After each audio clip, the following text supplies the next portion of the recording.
witness coordinator. First name is Serena? Serena. Oh, Serena Eisenberg, okay.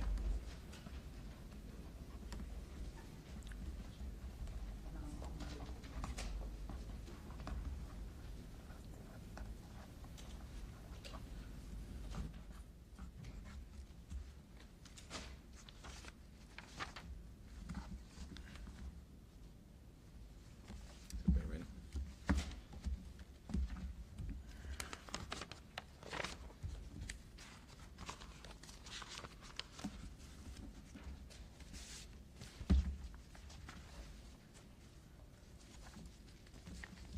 All right.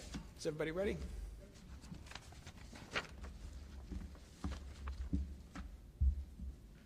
Thank you all for being here.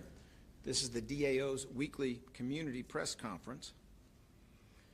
Today's main topics will be a review of gun crimes that have occurred over the past week or so.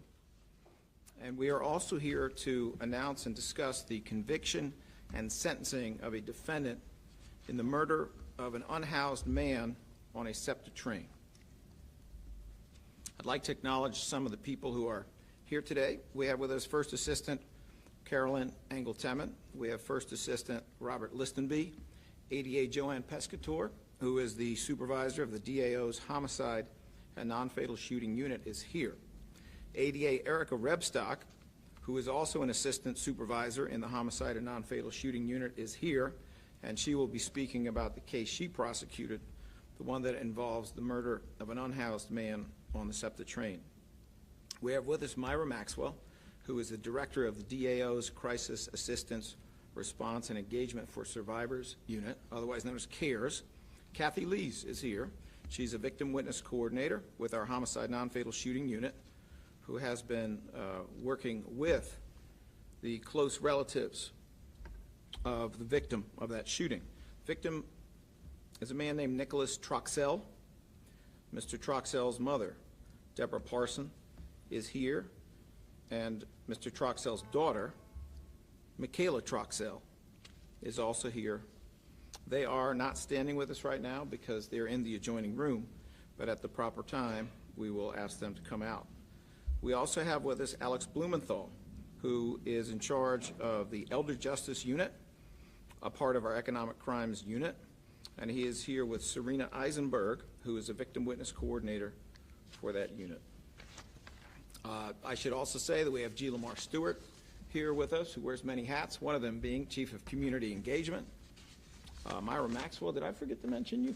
No, I didn't. Okay, I got it right. Thank you for being here. We will take a moment now to update you, actually, on a case we discussed a few weeks ago, and we have some good news. And that good news is that one of the people who was essentially fugitive and running on a homicide warrant, one of the people we lifted up and referenced a few weeks ago is a man named Brandon Brooks, who was wanted for homicide. Brandon Brooks is back in Philly, and he is charged with homicide. He was arrested on April 7th after we did our press advisory in relation to his being a fugitive. He was arrested and booked after a car stop in Tyler, Texas on April the 7th. He has waived extradition in Texas. He arrived here over the weekend, and he has been charged with homicide here in relation to that case. The defendant is Brandon Brooks, and his victim was a man named Nigel Jones in that case. So we are glad to see some positive developments. I believe this is the second person who was fugitive at the time that we lifted up that situation. It is the second person who is now in custody and will face justice for their crimes. Turning to some of the data around gun violence, there are 134 homicides year to date as of April the 30th at 11:59 p.m. Obviously, this is a terrible and completely unacceptable number from any perspective. But it is worth noting that this is 22 fewer than in the year 2022. It is also 37 fewer than in the year 2021. It represents a decrease of 14% over last year, meaning 2022. And while these numbers may appear to show positive change, obviously to the families impacted by homicides and shootings, such as the family we will be discussing today in the killing of Mr. Troxell, they're most concerned about the personal impact and trauma associated with their lives. The only good news I have for you is that it's not an increase of 14%, but I am not here to tell you that it's good news when we have 134 people killed as of midnight last night. Looking to the week, April the 22nd through the 28th, which is how we ordinarily count this. By our count, there were 6 homicides, 6 non-fatal shootings. That does not cover the weekend, because that is how we count it ordinarily. In terms of gun-related incidents, there were 108. Gun-related incidents include both illegal possession of a gun and crimes that are committed with a gun. Of the 108 gun-related incidents, 82 arrests were made by law enforcement, 81 cases were opened and charged. The bails decided by bail commissioners continue to be disappointing, frankly, and that is the problem with cash bail. I'd now like to highlight 4 different shootings that have occurred recently. The first is a quadruple shooting, triple homicide. On Friday, April the 28th, in the 5900 block of Palmetto Street in the 2nd Police District, at about 3:36 p.m., 4 victims were shot, 3 of whom are dead. Victim number 1 is a 17-year-old black male, shot once in the chest, pronounced on the scene. Victim number 2, 17-year-old black male, shot once in the chest, pronounced on the scene. Victim number 3, a 14-year-old black male, was shot multiple times in the chest, pronounced on the scene. Victim number 4, a 16-year-old black male, was shot once in the chest and transported by private vehicle to Frankfurt Hospital, where he was listed in critical condition. An arrest has been made by PPD. However, this investigation is extremely active. It remains ongoing at this time, and anyone with information should contact PPD's homicide unit at 215-686-3334. Second shooting involved 2 police officers who thankfully are okay, despite the fact they were shot in their vests. This occurred on Saturday, April the 30th, in the 400 block of West Bringhurst Street in the 39th Police District at about 6:45 a.m. 2 SWAT officers and an offender were shot. Both officers were shot in their vests. The offender was shot in the chest and taken to Einstein Hospital, where he was placed in critical but stable condition. This investigation is ongoing. Anyone with information, please contact the officer-involved shooting unit at 215-683-1866. The defendant in this matter is Steve Robbins, 65 years old.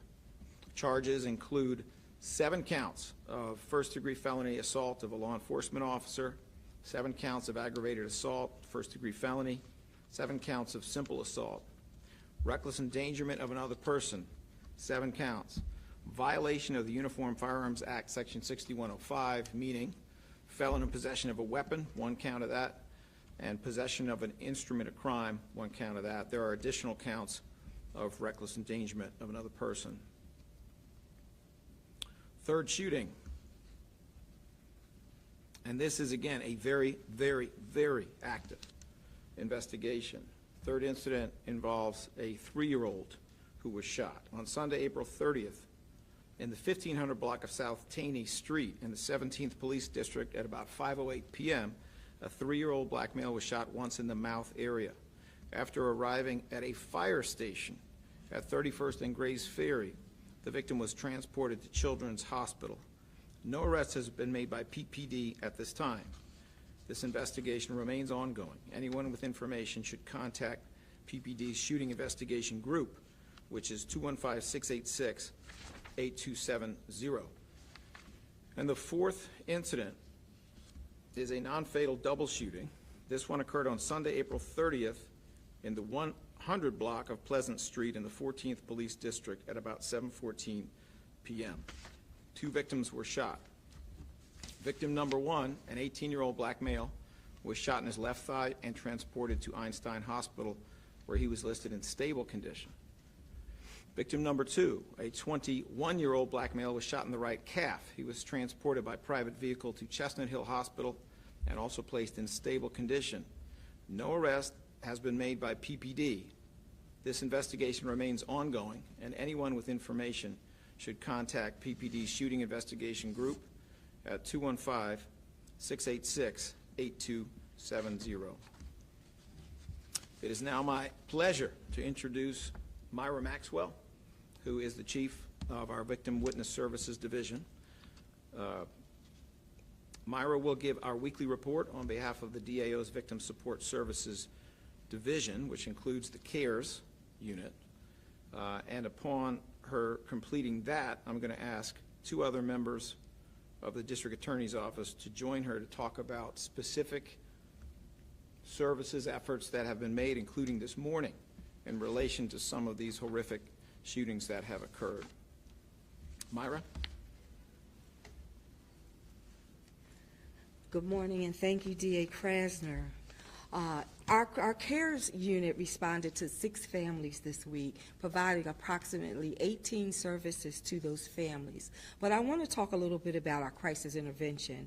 Our crisis intervention is there in place, and it helps those who are in crisis to manage that particular crisis, whatever that might be. It helps them to move towards stability, and also we offer specific services such as crisis counseling, emergency assistance, victim orientation, and education, referral services, accompaniment and advocacy and interpretation services, and many other services as it relates to those who have been victimized by crime. It's very important that we provide these supports to our families so they know that they have someone there that can guide them and walk with them through the process. Crisis is not easy, as we all know, and certainly in our city we've experienced a number of crises, and we are there to support them through the intervention process.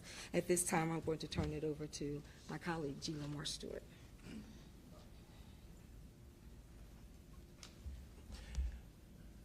Good afternoon. As the DA mentioned, my name is G. Lamar Stewart, and in this capacity, I'm the Chief of External Engagement here at the DA's office, as well as some of our government affairs work. But I'm standing here right now as a survivor of childhood sexual abuse, a co-survivor of gun violence, and as a community advocate. This morning, I had the opportunity to join several community leaders and other advocates who care deeply about young people. Some of those individuals, Mr. Bob Listenby, who is our first assistant here at the DA's office, one of 2 first assistants, Dr. Ayla Stanford, who is an executive director for the federal government, the Department of Health and Human Services, some of the staff from the Black Doctors Consortium in North Philadelphia, and Dr. R.G. Allen Wilson, who is a therapist here in Philadelphia. We gathered as a coalition of community members and advocates who care deeply about trauma and trauma that young people face each and every day. And we went to Mathematics, Civics, and Sciences School of Philadelphia, in which 2 of the young people impacted by the shooting on Friday attended. We were asked to come this morning by Veronica Joyner, who is the founder of the Mathematics, Civics, and Sciences School of Philadelphia. And she asked us to come to be of support to her young people who are returning back to school this morning for the first time after losing a classmate and friend and loved one, as well as still grieving and supporting another one who is the surviving victim. We had an opportunity to join with this group and about 25 students who were all classmates of one of the victims to have a trauma healing circle.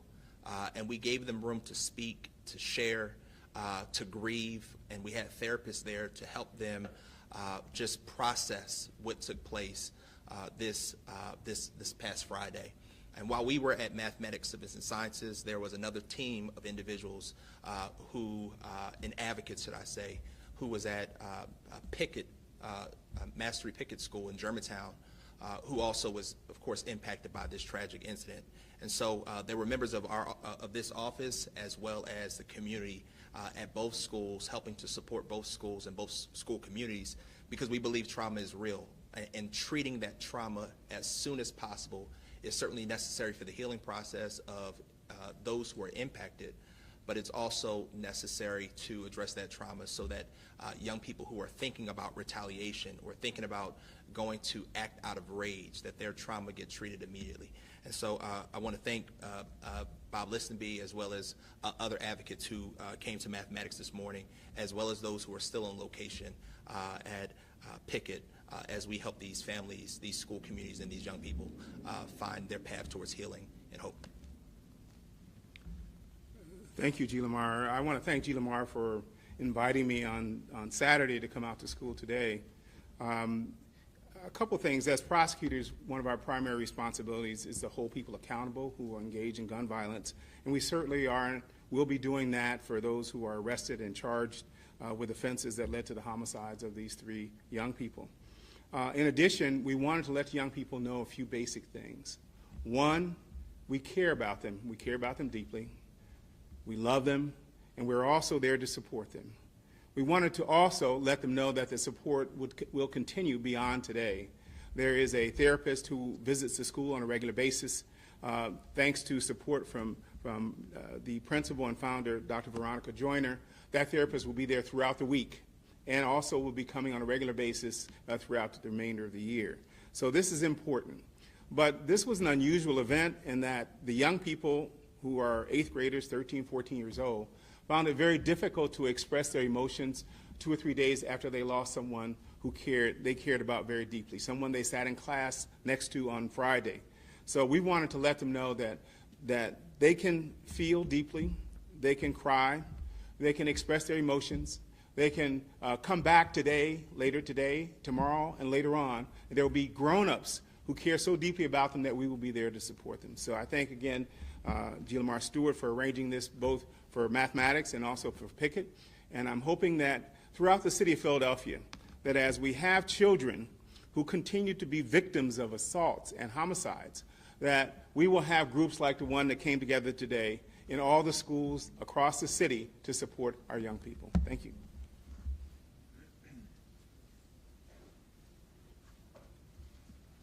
All right, thank you again to G. Lamar Stewart, who wears a few hats around here. In addition to community engagement, he is a police officer, and he is also a pastor in Philadelphia with his own church and his own congregation. And when he's not doing that, he's running around mentoring youth in Philadelphia in a little bus. That's all an interesting story some of you might want to cover at some point. And thanks again, of course, to First Assistant Bob Listenby, who has dedicated his entire career, really, to working with juveniles and working in juvenile justice.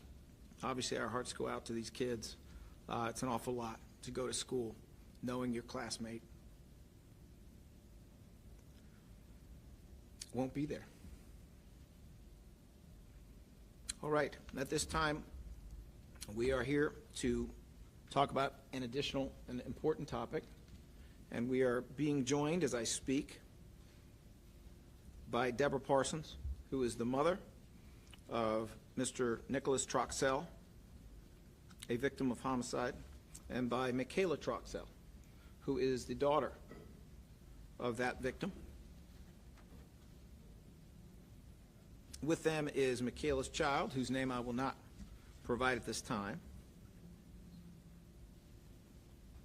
I'm going to ask Erica Rebstock, who has been an absolute rock when it comes to the proper investigation and the just resolution of homicide matters, to come forward and explain the circumstances surrounding this particular case.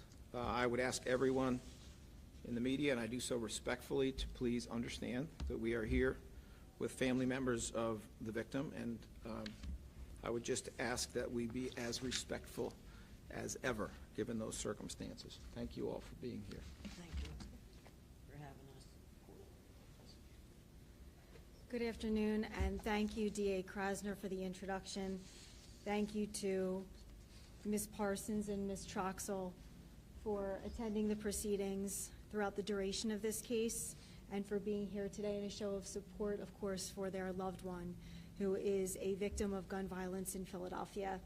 Back on March 30th of 2020, just after midnight, Nicholas Troxel, who was 41 years old at the time, was riding a SEPTA elevated train, as many Philadelphians do, to commute around the city. He was riding it westbound on the Market-Frankford line as it traveled through the Kensington neighborhood in Philadelphia. And at that time, he was sleeping in a seat on the train. He was by himself, and at that point, he was approached on video that was later recovered by Philadelphia homicide detectives by a group of individuals who had just boarded the train, including Tamir Banks. Mr. Banks was present with 4 other males, and those males proceeded to surround Mr. Troxel as he was sleeping and to individually approach him and slap him across the face while the other members of the group cheered and laughed. And Mr. Troxel appears dazed, confused, startled. He's awoken. And after he's slapped by this group for the 3rd time, Mr. Troxel then jumps up with a school bag that he has, and he chases the group away from him into another train on the car. Several minutes later, the group disembarks the train. They get off at the Allegheny stop in Philadelphia. And Mr. Troxel is still inside of the train. He is still by himself. He is unarmed. And the train, before it pulls off, has a different set of doors open, and Tamir Banks had returned. And he had returned with an illegal gun that he had possessed. And while he stands outside on the train platform and Mr. Troxel is inside, motionless, of the train car, Tamir Banks proceeds to take his illegal gun and shoot Mr. Troxel in the head. He immediately collapsed while Mr. Banks fled. And unfortunately, while Philadelphia police and SEPTA police responded very quickly to render aid and hold the crime scene, Mr. Troxel was pronounced deceased at 12:45 a.m. at Temple University Hospital.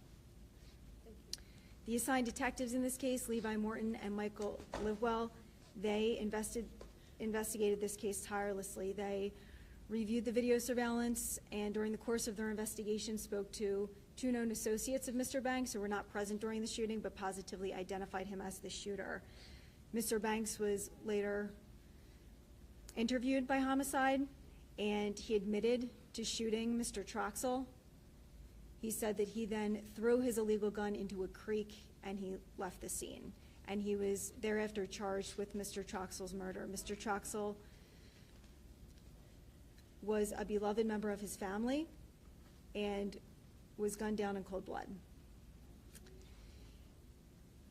The defendant pled guilty to 3rd-degree murder and illegal possession of a firearm, carrying it without a license, in front of the Honorable Barbara McDermott on February 21st of 2023. There were no negotiations as to the sentence, and Judge McDermott did impose a sentence of 21 to 42 years of state incarceration on April the 21st of 2023. The family is present with me and would just like to thank you for your perseverance throughout this case, up to and including the sentencing, and being here today. And want to give a very genuine and heartfelt thanks to the Philadelphia Police Department for the lengths they went to secure justice for the Troxel family. Thank you. Thank you.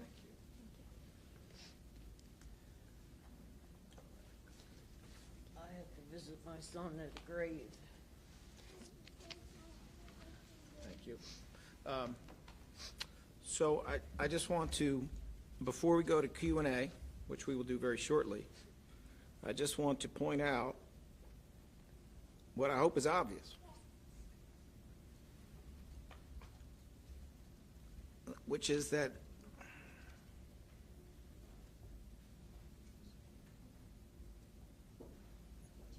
this office will always care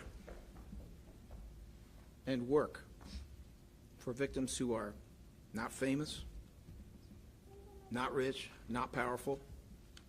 We will always do that, whether they're riding in a Mercedes or on a subway, whether they have housing or do not. That is what we stand for. And we are grateful to Deborah Parsons, to Michaela Troxel, for having been with us and worked with us and been so strong through this entire process. I'm going to respectfully ask that the questions, especially in light of the presence of family members of this victim, that the questions relate to the topics that have been raised in this press conference. I don't have a list of everybody who's here, but let me do this. We will just start and we will go. Oh, we do have a list. Great, thank you. But we will make sure everyone has an opportunity to ask a question that is on the subject matter of this press conference. In no particular order, we have, is it Cristabel Mora from Telemundo?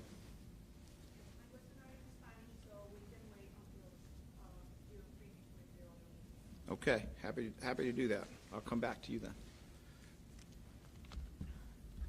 CBS, Edward Specht and Matt Petrillo, although I don't see Mr. Petrillo. No questions. Okay, thank you, sir. Maggie Kent with 6 ABC. Yes. My question is in regards to some of the positive trends that we're seeing when it comes to homicide data and shooting data as well. I understand, you mentioned we can see it in a positive light, but obviously we want things to be better. What can you say, or what can you attribute some of this positivity to? Is it a post-pandemic world that we're seeing? Is there anything that you're hearing from your assistant DAs or from local law enforcement about why this change is occurring? Well, let me just say this. Obviously, we are happy. We are happier that the numbers are going in the better direction, but it doesn't change the depth of this tragedy and the reality that we remain in a terrible gun violence spike all over the country, including in Philadelphia. Having said that, I think what we are seeing is certainly consistent with the rise and decline of the pandemic. That is consistent with the rise and now a decline in some of the terrible gun violence shooting numbers. We actually believe in the truth. We actually believe in science. So I'm not going to sit here and tell you that criminologists have concluded one thing or another. Things happening at the same time are not necessarily the same as causation. But certainly what we are seeing is consistent with what our view has been for a long time, that this terrible spike in gun violence is related to the pandemic. And as the pandemic reduces and as we come back to normal, we're starting to see the numbers go in a more positive direction. In terms of how we continue this, I don't know that there's any more important goal for the city in terms of criminal justice than the immediate drastic increase in forensics. We have been talking in this office now for 4 years about how essential it is that this city pay for and support a forensics lab that is not only excellent because our lab is excellent, but has the capacity to handle so many cases. This is an investment that has been estimated at being between $50 million and $150 million. It is worth every penny. It is certainly my hope that this mayor and the remainder of his term and the next mayor will prioritize that. When people are thinking about committing a terrible crime and they believe they're going to get caught, they don't do it. It's that simple. The power of deterrence when it comes to people actually being caught for the crimes that they commit is enormous. So while there are a lot of things that need to be done on the prevention end, and there are a lot of things that are done on a daily basis with our law enforcement partners that undoubtedly help, and I have to give a lot of credit to our law enforcement partners, there is no more important decision moving forward than the decision for this city to join scientific and modern enforcement when it comes to gun violence. Do you have any other questions, Ms. Kent? To follow up from what you said, in terms of this forensic capability that we need to see here in Philadelphia, are there other cities that have modeled something that you think that we should be following? And when it comes to the funding of that $50 to $150 million, is that something, and I know this is kind of getting in the weeds here, but is that something that we're asking, we would be asking for federal grant money, state or local? Well, the good news is we already have some of that money. The city budget put aside $5 million. It's an unprecedented amount of investment in what has been a decades-long failure with forensics in Philadelphia. Decades-long failure. The state has, as I understand it, has come up with another $25 million already. So we're part of the way there.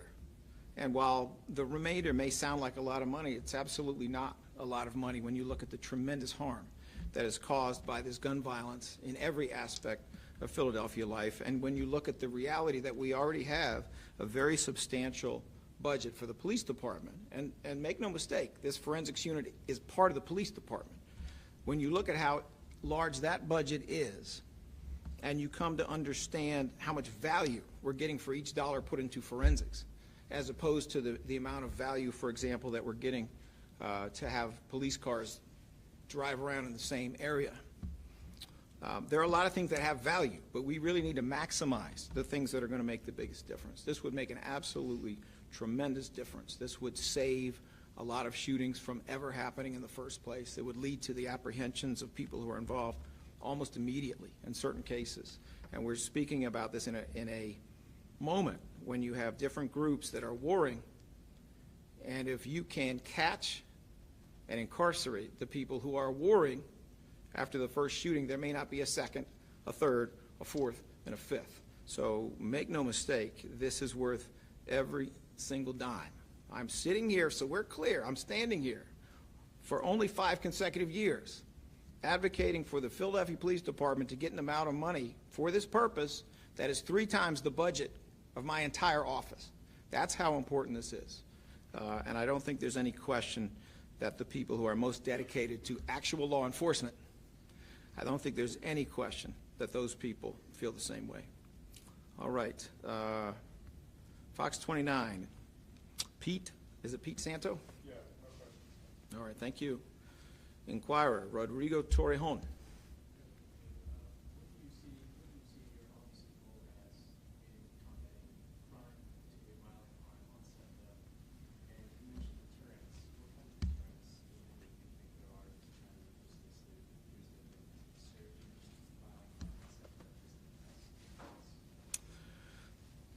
You know, I think it is, in the same way I believe it is essential to guard school locations, access to school, activity around and inside the school, I think is essential to do all of that when it comes to public transit.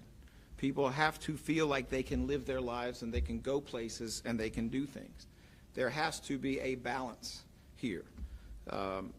So it is essential that people feel that they can be safe going on SEPTA, and that requires us to do an excellent job of prosecuting the cases when there are arrests.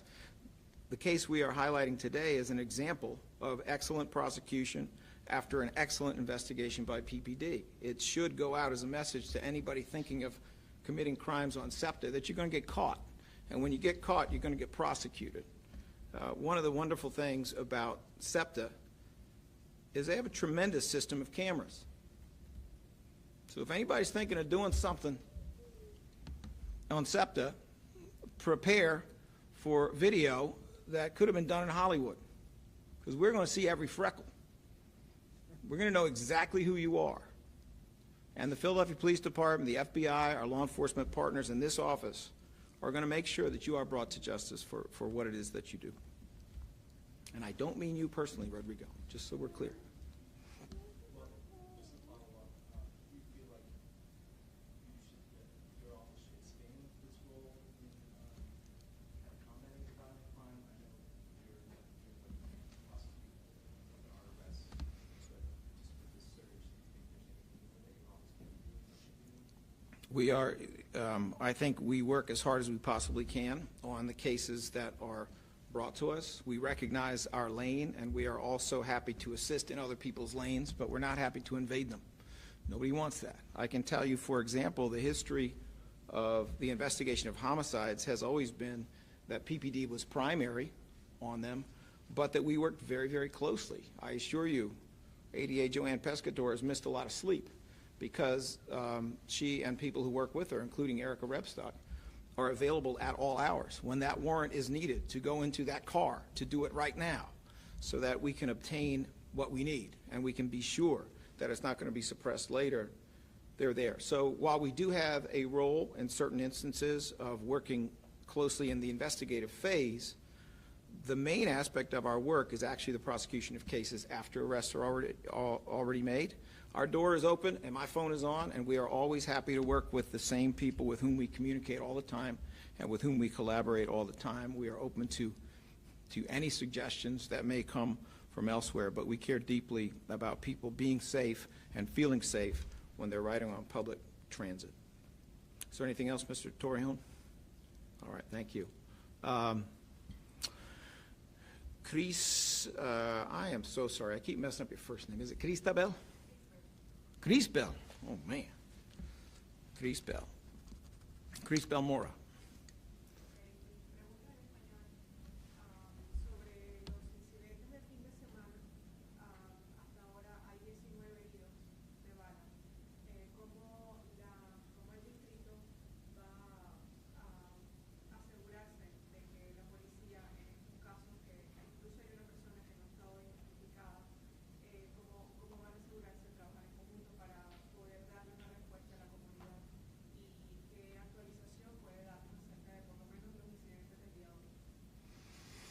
Okay, you'll pardon me because my Spanish is gringo Spanish, but I think I got most of that.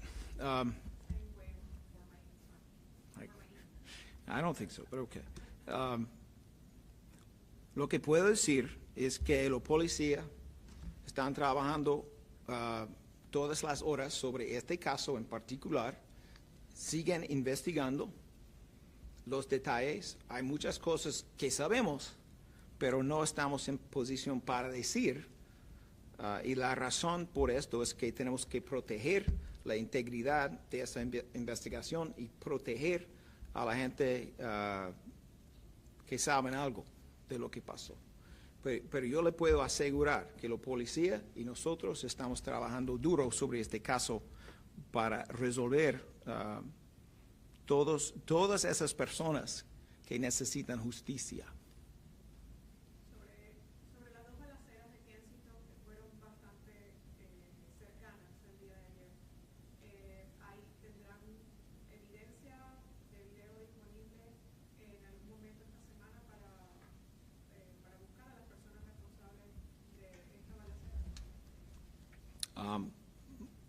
Lo que voy a hacer es preguntar a Joanne Pescatore a ver si ella tiene más que decir.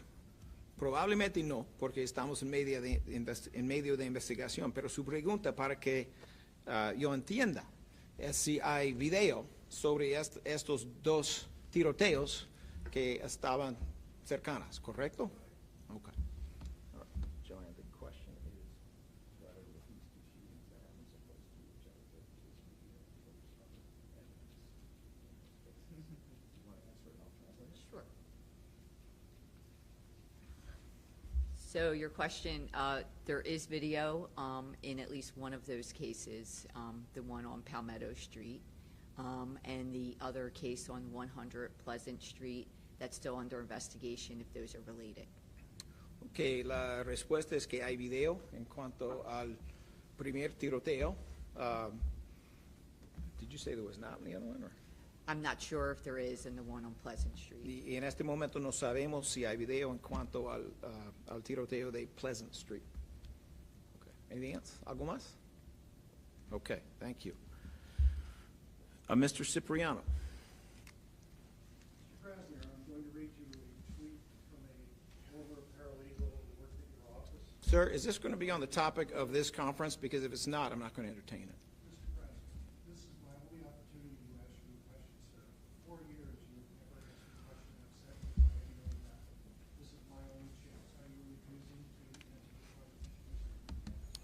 so that we are clear, the questions need to be on this topic. Do you have a question on this topic? Mr. Krasner, you're using these crime victims as a shield. There's nothing disrespectful All right. about asking about another subject. If you do not have a question on this topic, then we're done. Do you have a question on this topic, Mr. Cipriano? All right. Thank you very much. It's good to see you. All right, thank you. Not good to see you, sir. Why don't you answer